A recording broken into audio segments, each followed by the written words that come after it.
sin palabras, que me muero si no estás, que el tiempo pasa y todo cambia. Hoy lloro de soledad, que el sueño que llevo en el alma de repente ya no está, que la sonrisa se ha marchado, mis lágrimas caerán,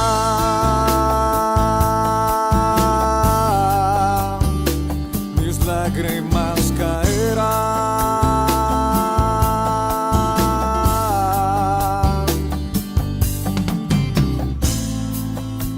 Al taller del maestro vengo, pues él me curará, me tomará entre sus brazos y cada herida sanará. Buenos días, familia. En esta ocasión voy a realizar el análisis del capítulo 12 del libro de Segunda de Crónicas. Un capítulo corto, pero que nos da una lección sobre el orgullo y la restauración delante de Dios. Veremos cómo es cuando dejamos de depender de Dios y comenzamos a perder lo que nos había dado. Antes de entrar lleno al capítulo, quiero que recordemos quién fue Roboam, hijo de Salomón y nieto de David, el heredero de un reino estable, poderoso y lleno de las promesas que Dios le había hecho a su padre y su abuelo. Del capítulo 1 al 6, vemos cómo el relato inicia comentando que Roboam estaba fuerte y firmemente establecido. Es decir, luego de que Dios lo puso en ese lugar, cuando necesitaba a Dios, él permaneció en su presencia. Pero cuando esa bendición llegó, él pensó que todo estaba bajo control y le produjo autosuficiencia. Eso también nos ha pasado a todos nosotros cuando estamos en una situación complicada, sea una enfermedad o la falta de trabajo.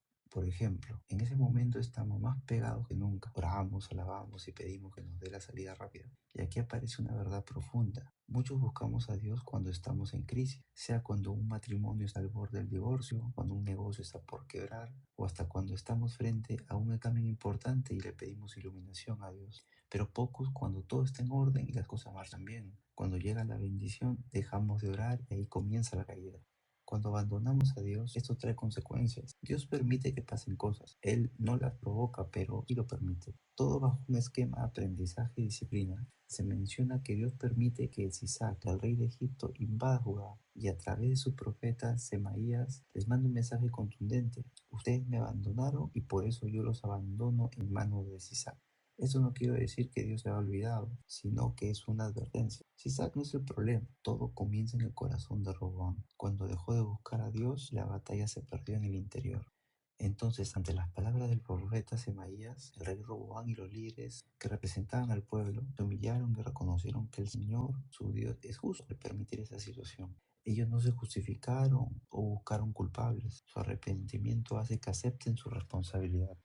Luego más adelante en los capítulos del 7 al 12 vemos cómo la actitud cambió. Ellos se humillaron. La humildad de reconocer el pecado y aceptar lo que viene nos da el camino hacia la restauración. No significa que el camino se detiene, que ese castigo se detiene. Eso tiene que pasar pero con un propósito. Dios perdona y evita las consecuencias más graves, pero estas no desaparecen. El Señor les habla a través del profeta y dice, van a conocer la diferencia entre servirme a mí y servir a los gobernantes terrenales. Entonces Isaac atacó Jerusalén y saqueó los tesoros del templo, robó todo, hasta los escudos de oro de Salomón.